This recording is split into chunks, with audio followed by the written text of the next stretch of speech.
You get to do this again.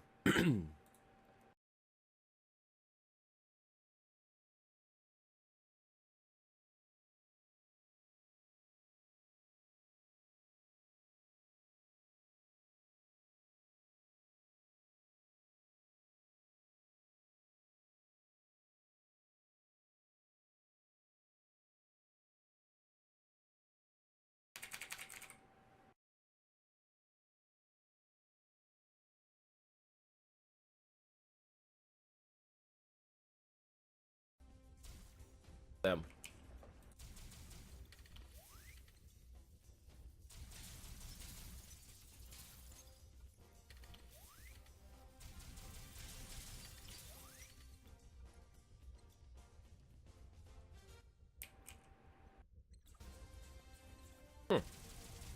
Weird sound glitch.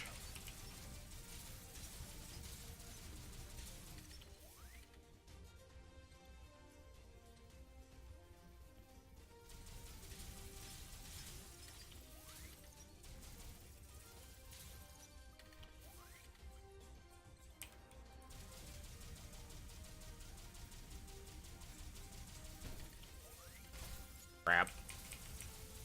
Okay, let's not die here. I've actually beaten this section. Let's not have that moment.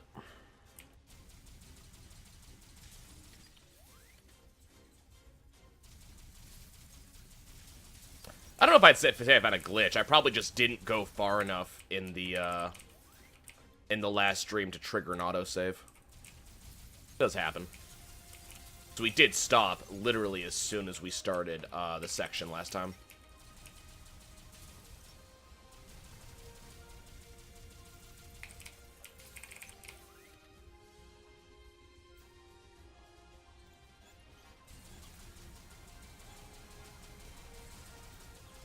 I hate these little bastards.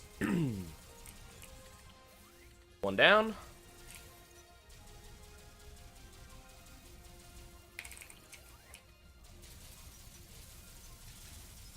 That left.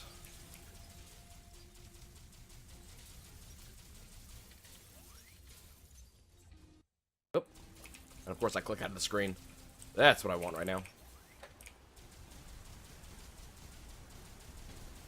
And for some reason at this point, my microphone went out. So, you know, there you go. Yeah, I don't know how I feel about the fact that there was no autosave as soon as you got to the new area. Because as much as I like this side-scrolling style they've got going on here, this very cool, like, very Matrixy feel, this was kind of one of those...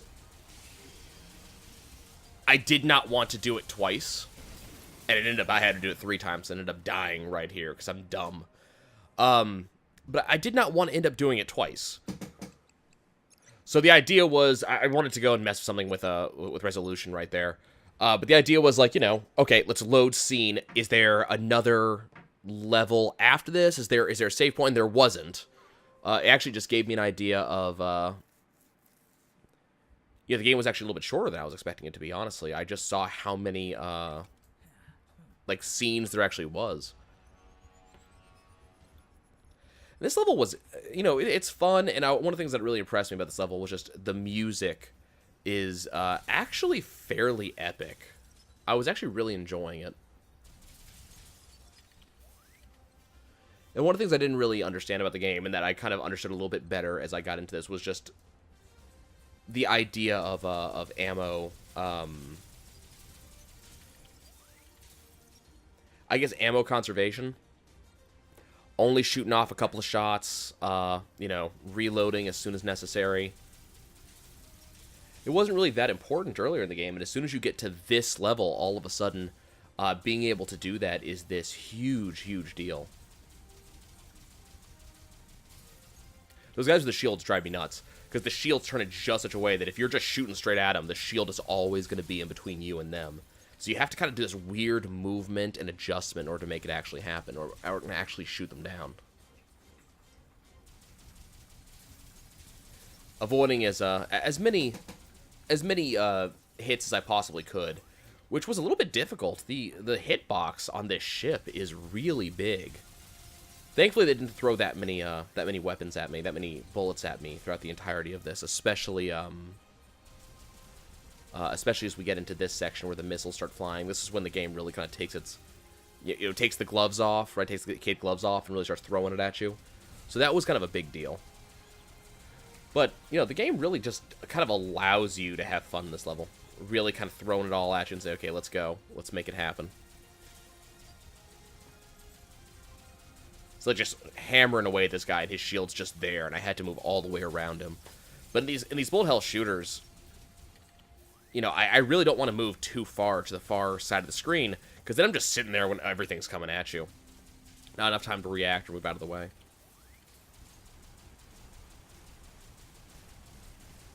And then this section with the missiles, this is just unpleasant. Like, it's fun, don't get me wrong, but you have 50 shots per reload, but you're just hosing down these enemies. Hosing down these missiles. And this guy, this guy. This guy is such a douche.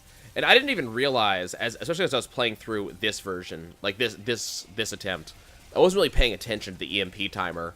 So I'm just sitting here trying to hose this guy, trying to take him down. He keeps on doing the obnoxious shield thingy.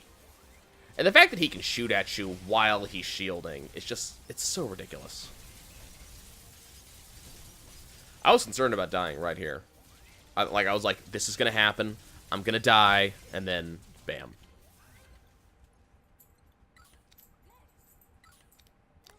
Kind of good stuff.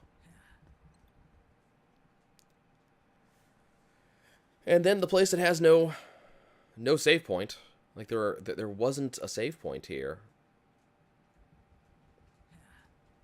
I was expecting one. Right here. I thought this was interesting. It took me about 4 tries to look at this VW bus and really realize what I was seeing. I really thought it was a VW bus on a plinth, and then I thought it was a VW bus being held up, and then I realized it was 4 legs. There was a reference there that I just don't get. And as soon as I saw these fruits, I'm like, there must be something with them. I must be able to pick them up. I must be able to jump on them. They must do something. And I just didn't get it. And I'm like, okay, maybe an achievement for just shooting them a bunch of times. Getting a bunch of them. I didn't even realize they were dying until right then. I was like, okay, that's a cool thing. It didn't really occur to me that in a game like this, everything gets used. Everything is part of something. So then I'm just sitting here trying to figure out what the hell to do here. It's almost painful to look at, after the fact, as a gamer who has, done this stuff for a very long time. To look at this and go, yeah, I didn't figure out what to do here for a while.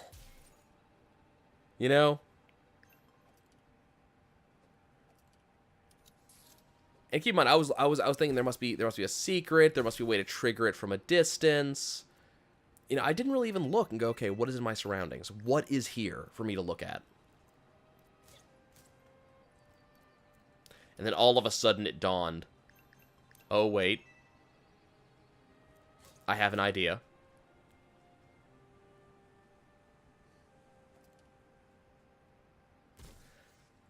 Naturally, that didn't work. My thought is, wait, that looks like a pressure plate. Let's throw something on the pressure plate, right? Let's just... Oh, that doesn't weigh enough. Well, what other options do I have? So we'll use a regular explosive. That's gonna work, right? No.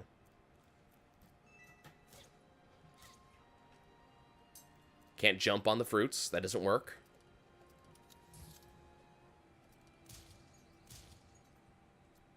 Oh, but wait. And there we go. The fact that I was able to make this shot amazes me after the fact. It's just the way the fruits fall, I guess, the way they gradually drop was enough. And this is embarrassing. Doesn't work that... No, it doesn't work that way. Stop doing it. The door's not opening. What are you expecting it to do? It was one of those things. I'm just sitting here looking at this going, there must be something. Am I missing something?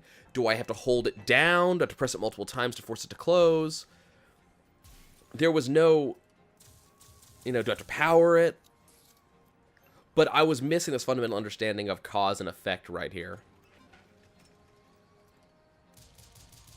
Is there something up there to shoot? Maybe there's something. Maybe just blow it up. That's how you do percussive maintenance, right? No.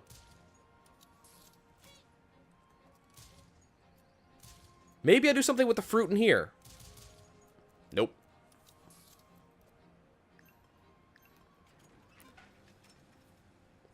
Something's changed, right? Let's try it now. Nope.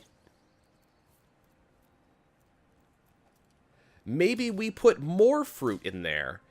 And maybe that's how you make it open faster. That's right. We put more fruit. Oh, wait, the light is dawning. Nope. We're not going to break the door. Oh, wait, I have an idea. Is that it? Did I fit? Oh, that must be it. Oh, that makes much more sense now. And once again, being able to just make that shot. I look at it after the fact and go, how the hell did I pull that off? It's silly. It really is.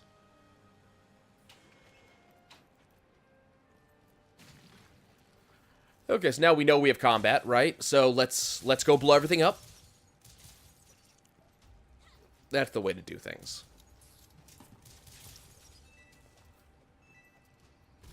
I had to actually think for a minute and figure out, what do I do against this guy? Like, how do I deal with that? And just throw a grenade at yourself. That's obviously how you fight that.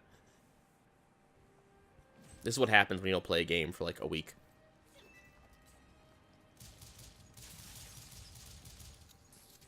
I'm so glad that you can actually just sit here and just shoot bullets out of the midair in this game. Because if you couldn't, this game would be so much harder. I actually thought about shooting the angel, and I'm like, wait, that isn't a thing. I'm actually not sure why the game gives you this advanced look at the next section. It almost never does that. So the fact that it does it now is just kind of this really weird thing.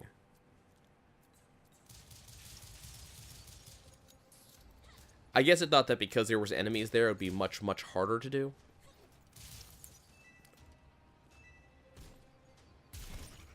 Didn't realize the game was trying to give me an easy way out with that barrel right there. I'll just hose it. It's fine. Simple platforming, and it doesn't work. But that was mostly my fault. I really appreciate the backgrounds in this game. There's just so it's really well drawn. Okay, let's mess with the terminal. It does something. We got it. Okay, and now we see stuff. So what do we... So I saw that, right? I saw the obvious switch in the dragon's nose, but I couldn't figure out what to do with it. And I guess I asked myself at this point, whose fault is this? Like, is it the player's fault for not understanding what to do, or is it the game's fault for not being obvious enough? You know, I look at it after the fact, especially now knowing how to solve this puzzle, and I sit there going, okay, you know, foreground objects don't interact with background objects. So we in our bolt are a foreground object. That launcher is definitely a background object. But then I thought, you know, why shouldn't I just be able to shoot it? Why do I have to care about something blocking it? Like, okay, do I have to remote shot it? Do I have to grenade it? What do I have to do to affect this object? I knew it has something to do with the spring, obviously. We know it has something to do with the spring. But what do you do with the spring? So the next I thought, okay, maybe I have to go get another fruit. You know, maybe I bring a fruit with me. We bring it all the way up. I forgot how to dash. So let's go get a fruit. No, you can't get a fruit. You can't have that. But that makes sense, right?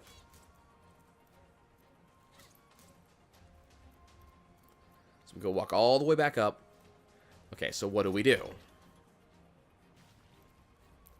And I think, honestly, if I look at this, part of me is going, okay, there should have been... Do we shoot a bird? Does the bird fall on it? I think part of me goes, okay, there should have been... There was a fundamental lack of communication with the player right in this at this point. Because it was, what do I interact with? And the game didn't make it abundantly obvious. Though it did try to give me a hint, and I didn't realize it was a hint until right about here. There we go. All of a sudden we understand how this works. Shoot the eye, get a boulder. But the boulder doesn't stay there. And we can't shoot the eye from here, so all of a sudden the game is throwing a puzzle at us. Okay, let's race it. Let's get down before the boulder gets a... Oh.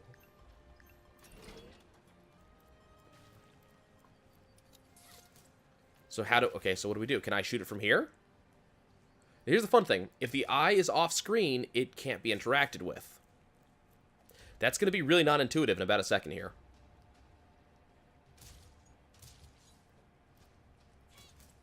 If the eye is off screen, I can't shoot it. I can't interact with it. I'll run, run, run, run. Oh. I hit it anyways, just in a fit of pettiness. And then I thought, wait a second, what if I use a sticky bomb? Now here's the fun part. The eye is off screen. I'm interacting with it. And I didn't hit the spring right either, but... Now here's the other fun thing. Background item being interacted from foreground.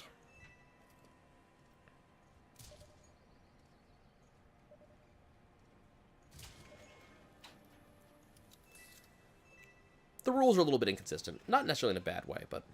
Oh, wait, the door won't close. Ah, now we know... Oh, there's a thing. So the other thing was, I don't think there was enough, like, to-the-player description of how those curved things could not be shot through. Like, they just look like background. Looked in here and went, okay...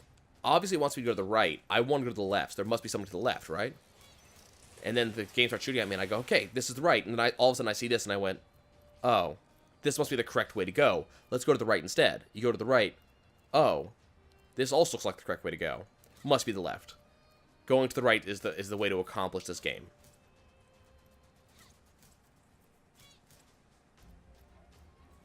Which, admittedly, was correct. And here it was a lack of remembering that this enemy has to be dealt with by electric shots, but that dude has to be dealt with by normal shots.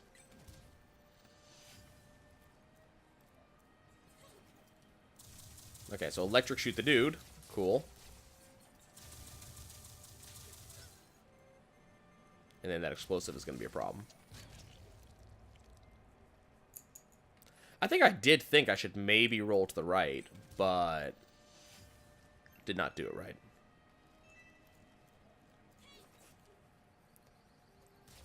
And then it was, okay, let's deal with the grunt first. But no, I'm just gonna get shot in the face.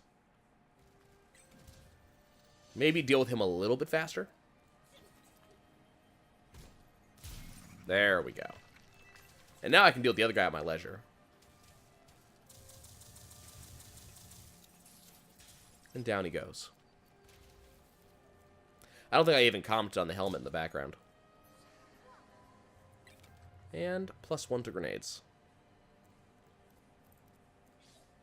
The game makes a big deal out of that, too.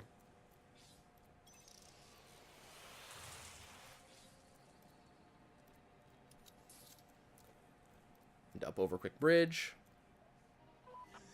Oh, hey, it's a boss. I mean, it's obviously it's a boss, right?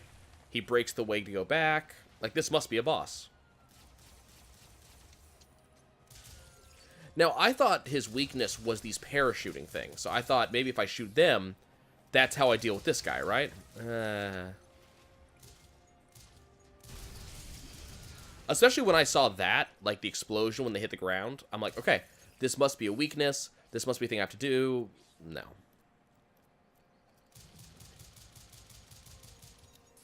Now, it's been brought up many times that I have a habit of trying to brute force puzzles, and I don't think we've ever had an example of me trying to brute force more than this right here. So, in all fairness, my thought here was that I had to make this thing spin and spin a grenade into it. right? Because that makes sense. We have a thing that spins, so let's just launch a grenade, and the grenades don't explode due to time. They explode when you set them off. So, you know, why not, right? We'll make this thing spin, put a grenade in it, and the grenade will go around, we'll use it to blow up the switch.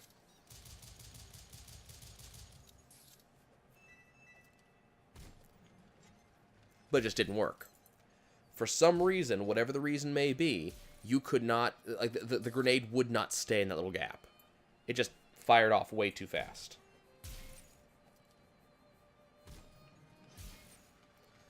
I tried this for an embarrassing length of time.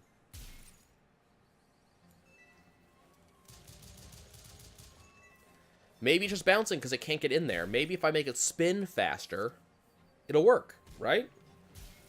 No. Nah, is dumb. But let's try it again.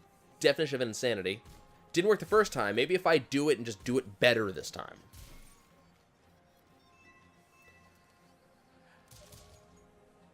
Maybe if I just make the bullet go around with it. Maybe that's how you make it work. Back up. Don't get yourself blown up by your own damn shot. Wait a second.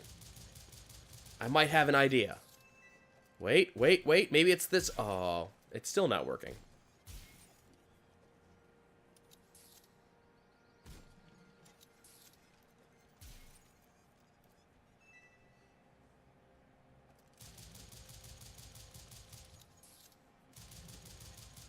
Let's spin it faster. Maybe we can make it spin longer. Nope. It'll work eventually, right?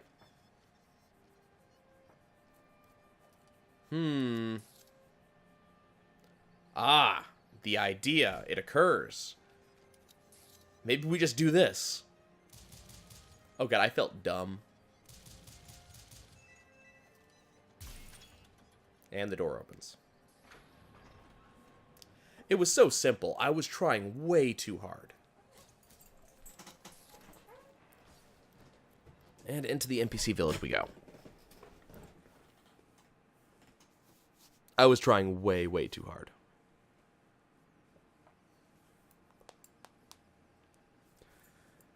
And I kind of like the idea behind the village. It looks good. More cool references. And suddenly, a person to talk to. Let's speak.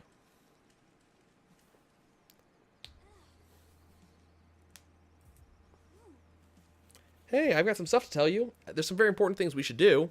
Let's play a minigame. Admittedly, I was expecting the minigames eventually. And the big reason I was expecting minigames, I looked at the achievements. And I saw there was minigames. This one wasn't bad. I was expecting it to be a little bit harder. I love the music, too. The music is so good. And all of a sudden I learned that, you know, inaccuracy costs you. And this is when I start being inaccurate. These last three were actually the hardest three for some reason. And there's the achievement for doing that. Wasn't too bad. I was expecting you had to do a perfect game, but you don't have to do that to get that achievement. Another bullet. And my thought was that I had to do it perfectly, so I actually went and changed windows and to look at the achievements to kind of see what do I have to do, because I was kind of worried. My thought was that one of the achievements was do this perfectly. You know, hit every shot and miss nothing. Because I had misread a completely separate achievement. Thankfully, no. That would have sucked otherwise. Unfortunately, Rise and Shine is not the type of game that can run when it's not in focus, so it actually kind of froze anytime I clicked out. Which sucked a little bit.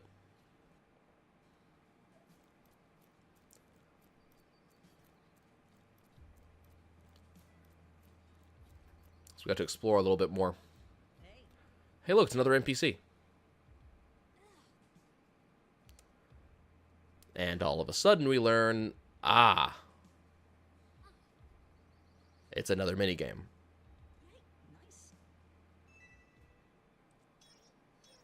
No, admittedly, this minigame was kind of cool. I was really impressed with this minigame. At first, it kind of annoyed me, especially when I was going for my initial try. But this turned out to be extremely intuitive. Just, you know, don't freaking detonate your explosives. This was very, very cool. Like, it just sits here and it goes, okay, let's play basketball. And what was even more interesting was the idea of this one. This was one of the hardest baskets to make.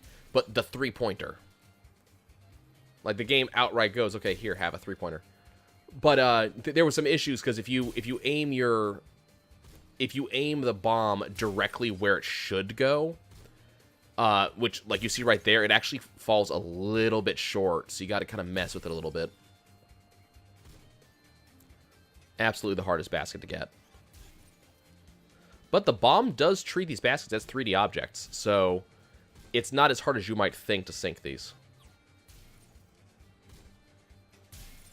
That was me trying to aim directly at it, and I didn't realize you have to aim up a little bit more. Kind of lob them in.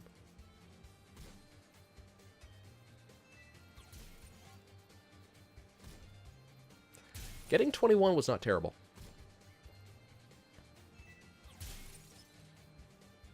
You mean, you realize that you have more time than it looks like you do.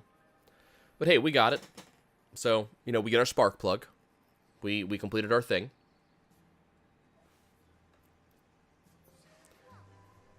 So we got our MacGuffin. Now, the thing is, though, and this was kind of weird, is that the dialogue doesn't change even when you're trying a second time. And then I realized, wait, I want the achievement from this. So went and looked and said, I know there's an achievement for this, and went and looked. And the achievement is get 30 points. We got 21. Now, apparently, they say that's being perfect, but you have plenty of time to get more than 30 points if you do this right.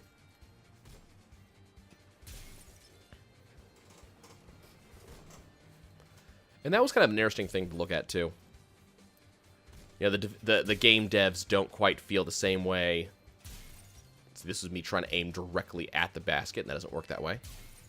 I love watching the bomb just kind of swirl around the basket.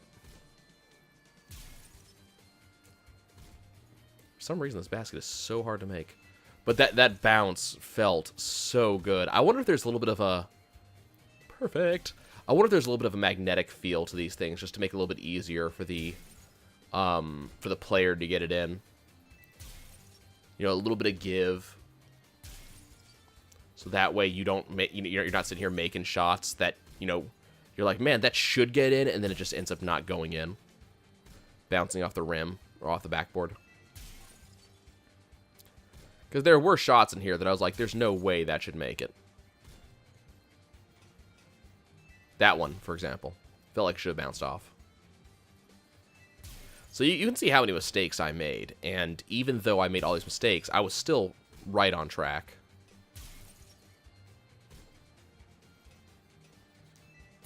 Made the last basket within plenty of time, and could have made another one too.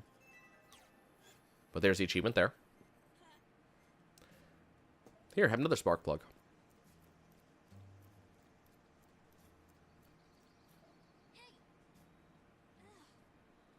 Hey, it's time to play another minigame. Let's do it. Cool stuff. Took me a second to realize what it wanted me to do.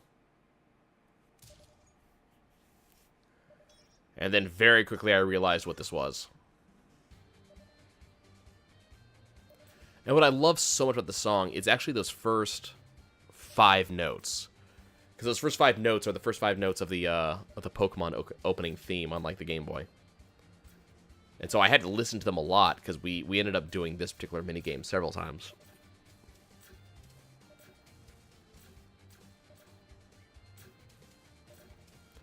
This actually wasn't that bad. Like, I did get shot, you know, at like 26 seconds, which wasn't terrible. I think the biggest problem with things like this and the, I forget what it is, the anti-gravity machine or whatever it is in, VVV, is just doing it again. especially when you've gotten so far. You know, you do the first 30 seconds and it's grueling, and then it's like, I have to do it again. But then you die, and you have to do those first 30 seconds again, and then do the next 30 seconds, and you're sitting there going, I just did this. So it's not survive 30 anymore. It's not survive 60. All of a sudden it's survive, you know, survive 300 because you keep on getting hit.